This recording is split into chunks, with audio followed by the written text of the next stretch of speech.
예, 반갑습니다. 또 이렇게 이제 운동을 하다가 이제 집에 갈 때쯤 돼가지고 이렇게 한 프로 찍고 있습니다. 이번에 그 캄보디아 사태를 이렇게 바라보면서 젊은 남녀가 굉장히 많이 이렇게 납치 또 교사 이렇게 되었다고 지금 나는 보고 있습니다. 젊은 남녀가 도대체 왜 이래야 되는 것입니까?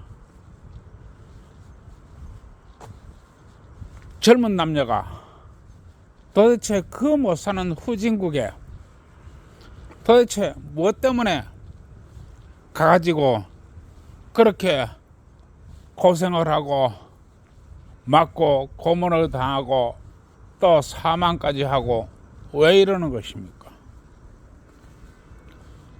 캄보디아 한 달 임금이 얼마나 되는지 아십니까?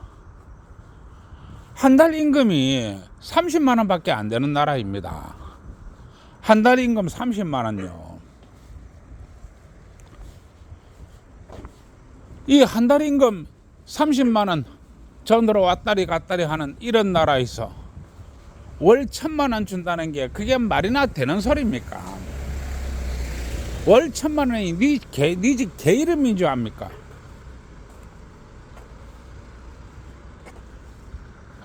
도대체 이 문명사회에서 왜 이런 일들이 생길까요? 여러분, 조금만 좀 생각을 해봅시다. 한 달 임금 30만 원 받는 나라에서 월 1,000만 원 줄 수 있다고 생각하십니까? 그것도 자신이 무슨 특이한 IT라든지 무슨 특이한 기술을 가지고 있으면 또 모르겠는데 한 달 임금 30만 원밖에 안 되는 나라에서 그러한 고난이도의 기술이 무엇 때문에 필요하지요? 기술이라고 하는 것은 그 기술이 꽃피울 수 있는 그만한 성능과 실력을 가진 그런 국가에서 자신의 기술이 쓰이는 것입니다. 예를 들어서 우리나라 이렇게 이 젊은이들이 미국이나 뭐 러시아 뭐 이런 데로 갑니다.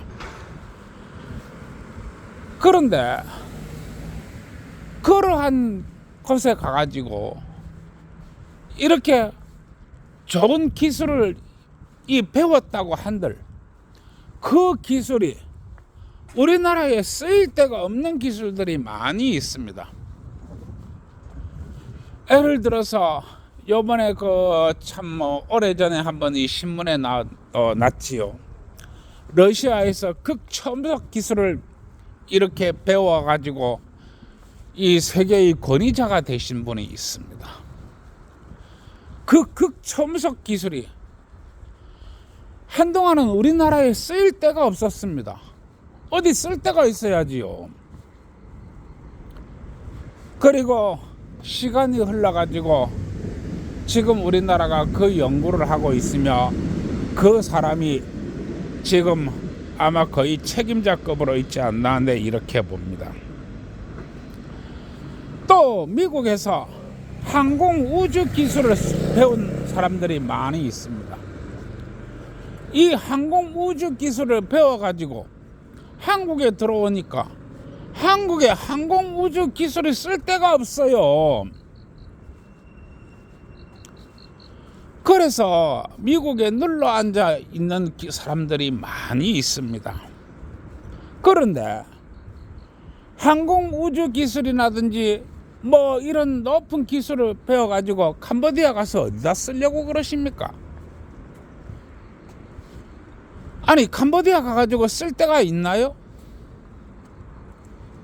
그러면은 월급 30만 원 받는 나라에서 1,000만 원 준다고 하면은 그거는 뭔가 잘못된 것입니다. 그리고 돈이 많이 준다고 할수록 자신이 목숨이 위태롭다는 생각을 왜 안 해보나요? 한국도 아니고 남의 나라입니다. 무슨 일이 어떻게 벌어질지 어떻게 아나요? 여러분, 조금만 좀 생각해 보면 안 될까요? 왜 그렇게도 생각이 없나요? 나는 이야기합니다. 나는 정말로 이야기합니다.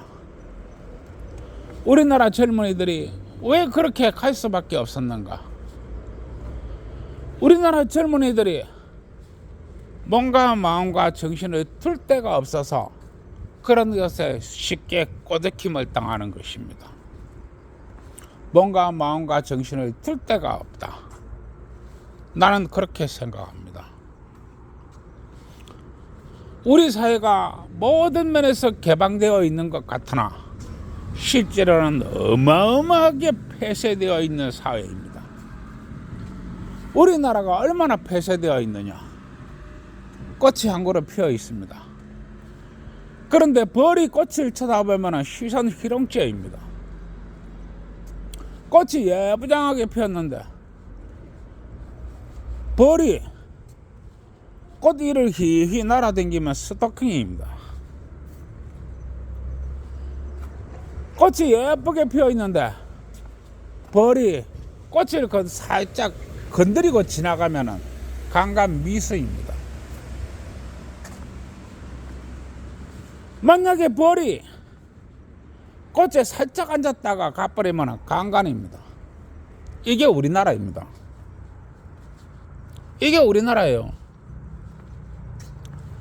여자들은 예쁘게 꾸며가지고 길거리를 배회를 합니다. 젊은 여자들이 그렇다는 것입니다. 왜 예쁘게 꾸며가지고 길거리를 배회하느냐?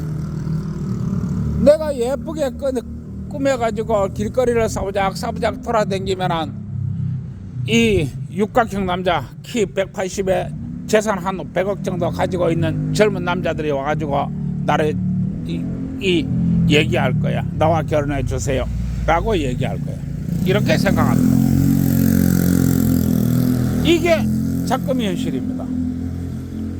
우리나라가 개방된 사회입니까? 이러한 것이 지금 우리가 개방된 사회입니까? 아닙니다.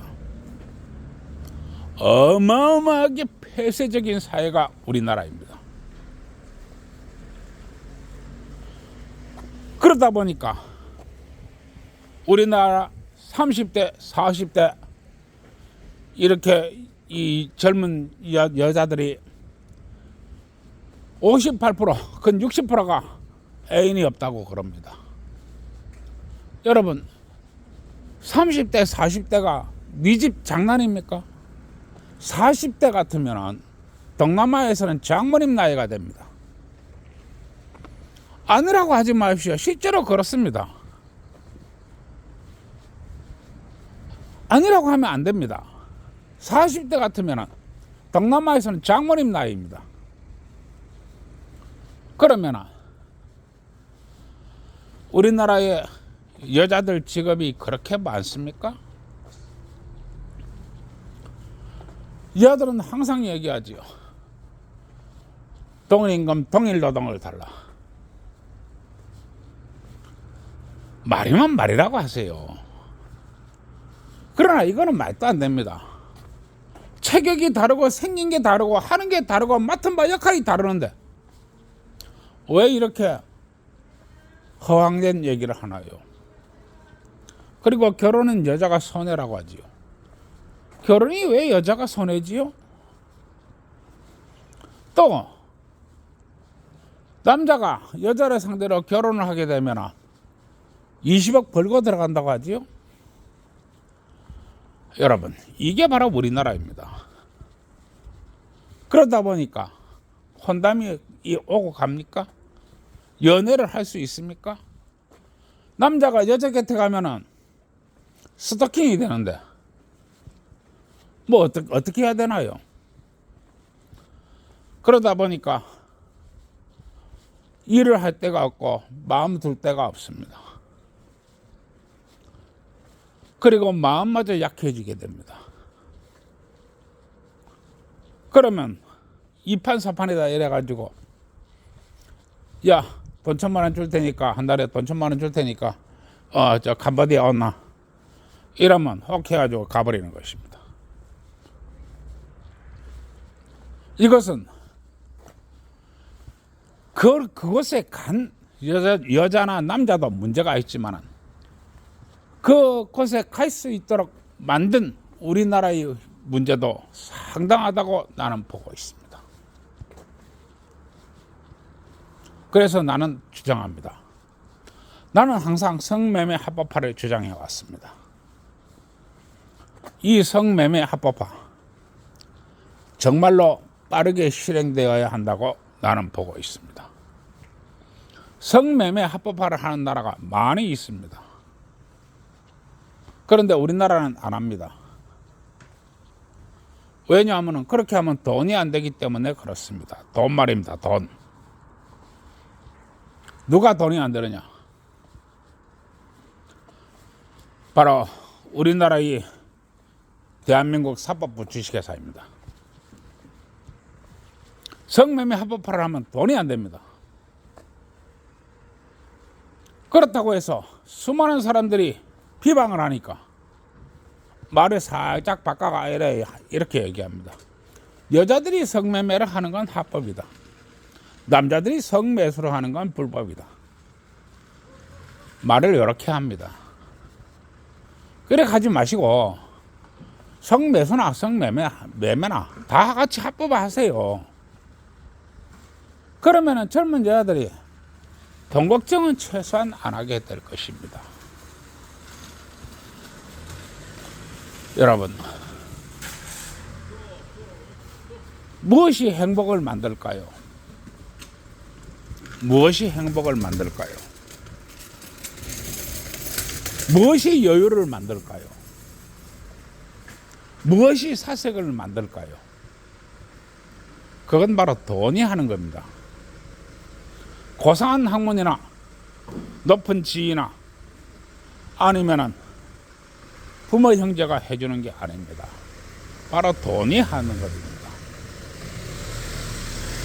일본에서는 여자들이 돈이 없으면 길거리에서 남자를 헌팅합니다.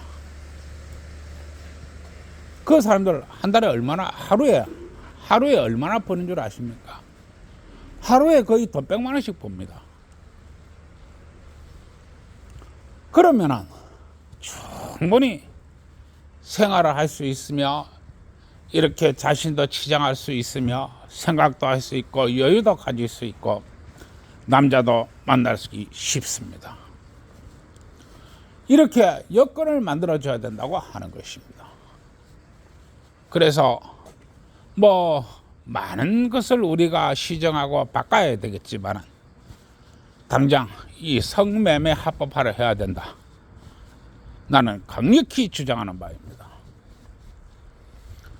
그리고 나의 이야기를 들으시는 분들, 이 성매매 합법화가 될 수 있도록 모두 이렇게 힘써 주시기를 당부드리는 바입니다. 참 기가 막히는 일들이 많이 있습니다. 정말로 기가 막히는 일들이 많이 있습니다. 여기까지 하고요.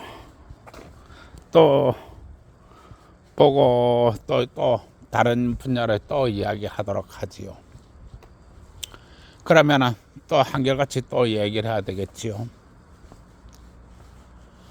젊은 청춘 남녀 여러분, 어쨌든지 간에 둘이 손잡고 좋은 데 놀러 다니시고 또 그 지역의 상권도 먹고 살기 위해서 맛있는 것도 사 드시고 또 그 지역의 숙박업소도 먹고 살기 위해서 떡도 많이 치시기 바랍니다. 젊은 청춘 남녀가 치는 떡이 나쁜 떡이 아닙니다. 그거 쳐봐야 됩니다. 요즘은 젊은 청춘 남녀들이 연애를 하면서 이 수치와 데이터로 이렇게 짝을 찾으려고 합니다. 짝이라고 하는 것은 수치와 데이터로 찾는 게 아닙니다. 떡을 쳐보세요. 그러면 이 영이 이 남자한테 와서 이야기합니다. 이 여자 정말 예뻐. 이 여자 정말 괜찮아. 이 여자 정말 믿을만해. 너와 함께 100년 살 거야. 이렇게 이야기합니다. 또 영이 여자한테 가서 이야기합니다. 이 남자 정말 멋져. 이 남자 정말 성실해. 이 남자 정말 책임감 있어. 너와 함께 100년 살 거야. 이렇게 이야기합니다. 그래서 떡을 쳐보라고 하는 것입니다. 그리고 우리 기혼자 여러분, 요즘 우리 기혼자 여러분들이 너무너무 일을 안 하는데, 물론 뭐 일을 안 하는 게 아니고 못하는 것이라는 것을 내 잘 알고 있습니다. 그러나 분발해야 됩니다. 왜 분발해야 되느냐? 여러분들이 연금을 위해서, 여러분들이 의료보험 제도를 위해서, 여러분들이 사회보장 제도를 위해서 부부가 많이 박아야 됩니다. 그런데 얼마나 부부관계를 안 하는지 내 친구들 보면 이놈도 사리가 한가마, 저놈도 사리가 한가마, 이놈도 도인, 저놈도 도인, 뭐 마누라는 마누라고, 이불은 이불이고, 침대는 침대로다, 아미타불, 뭐 이런 식으로 다 돼가 있습니다. 이래가지고 안 됩니다. 이래 하다 보니까 이 우리나라가 이 저출산도 아니고 완전히 뭐 인구 멸종으로 향해 가고 있습니다. 이러면 안 된다고 하는 것입니다. 좀 밤일 좀 열심히 합시다. 그리고 내 젊은 애들은 떡이라고 하고 이 기혼자 여러분은 박는 거라고 했는데, 내 젊은 애들이 치는 떡이 도대체 뭔 떡인지 이 환갑이 넘은 나이에 잘 모르겠습니다. 참 우리나라 피곤한 나라입니다. 젊은 애들은 떡집 사장한테 가서 물어보시기 바랍니다. 그러면 떡집 사장이 아침에는 참기름 발라갔다 외치고, 점심 때는 콩기름 발라갔다 외치고, 좀 달달 외우세요. 외우라고 이렇게 내가 떠드는 것입니다. 저녁에는 들기름 발라갔다 외치고, 밤도 낮도 없이 떡을 쳐대니까 이 떡집 사장이 아마 떡 하나 주면서 잘 가르쳐 줄 것입니다. 그러고 또 이렇게 야심한 시간에 내가 이렇게 혼자 길을 가면서 떠들고 있는데, 우리 기혼자 여러분들은 도대체 그 박는 게 뭘까? 건설회사 사장한테 가서 물어보시기 바랍니다. 그러면 건설회사 사장이 아침에 세모난 파이프 받고, 이 점심 때 네모난 파이프 받고, 또 저녁에는 둥그런 파이프 받고, 또 새벽에 자다 일어나가지고 커다란 강간도 셀이 박아샀고, 뭐 밤도 낮도 없이 박아대니까 아마 건설회사 사장이 입에 침을 튀가면서 그 어려운 난공사를 이야기해 줄 것입니다. 예, 그러니 기혼자 여러분들은 이 건설회사 사장한테 가서 물어보십시오. 참 우리나라 피곤한 나라입니다. 예, 모두 좋은 밤 되시고 또 힘내가지고 내일을 시작합시다. 예, 좋아요, 구독 눌러주세요.